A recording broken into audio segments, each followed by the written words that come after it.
Alors, je vais vous faire une brève présentation sur une des croyances assez importantes en matière de santé-sécurité. C'est que souvent, on va dire que la santé-sécurité va nous empêcher de produire. Ou le temps mis à faire de la santé-sécurité, à se préparer, va ralentir la production. Alors, c'est une croyance assez forte dans les organisations et qu'il faut réellement travailler à changer pour permettre à la santé-sécurité de s'intégrer. Okay? Ce qui va faire que souvent, bien, la santé-sécurité, au lieu d'empêcher la production, ce que ça va faire, ça va augmenter la production.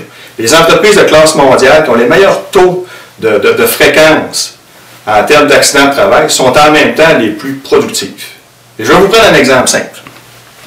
Si vous prenez une personne à l'entretien, on lui donne un bon de travail, qui est d'aller réparer le moteur 58 dans tel type de département. Qu'est-ce qu'il fait? Il prend son bon de travail, il lit son bon de travail, il se dirige vers son lieu de travail, et là, il commence à regarder l'ouvrage. Là, il se dit, j'ai oublié un outil. Fait que ça se peut qu'il retourne chercher l'outil et qu'il revienne.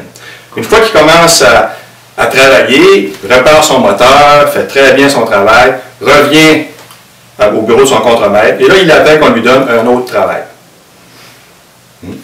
Alors, c'est un type. Quand on s'occupe de la santé-sécurité de quelqu'un, et qu'on lui dit qu'il est important comme personne, donc on va prendre le temps de lui parler avant d'aller produire.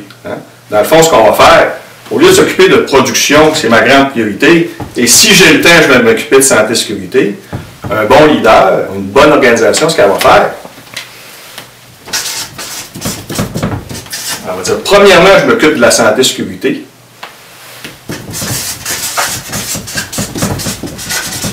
Et dans un deuxième temps, je m'occupe de production. Donc, reprenons l'exemple de tantôt. Alors, ma personne, si je m'occupe de sa santé-sécurité, ça veut dire que je lui parle, je communique avec elle, je prends soin d'elle. Alors, ça veut dire que la même personne qui sent qu'on prend soin d'elle, elle va partir vers son lieu de travail. On parlait du moteur tout à l'heure. Va arriver où le moteur, va prendre le temps de regarder un peu les dangers et les risques. Va les corriger. Si elle n'est pas capable de les corriger, qu'est-ce qu'elle va faire? Elle va demander de l'aide à un confrère ou elle va appeler son patron.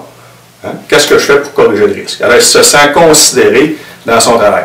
Mais ce que ça va avoir comme impact, c'est que la personne, en plus d'être sécuritaire, en plus de changer le moteur, elle va peut-être s'apercevoir que la transmission est en train de vibrer.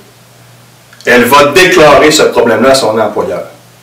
Et ça va éviter des arrêts de machine plus tard. Alors, ça va faire une personne, vu qu'on prend soin d'elle, qui va prendre soin de nous autres.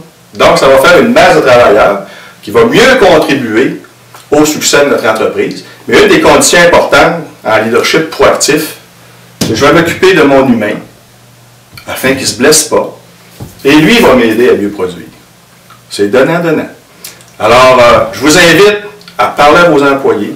Je vous invite à faire de la santé-sécurité une valeur importante. Ça se démontre par des actions au quotidien qui fait qu'avant d'aller produire, je vais m'occuper de la vie de mon monde, prendre soin de mon monde, je vais les impliquer.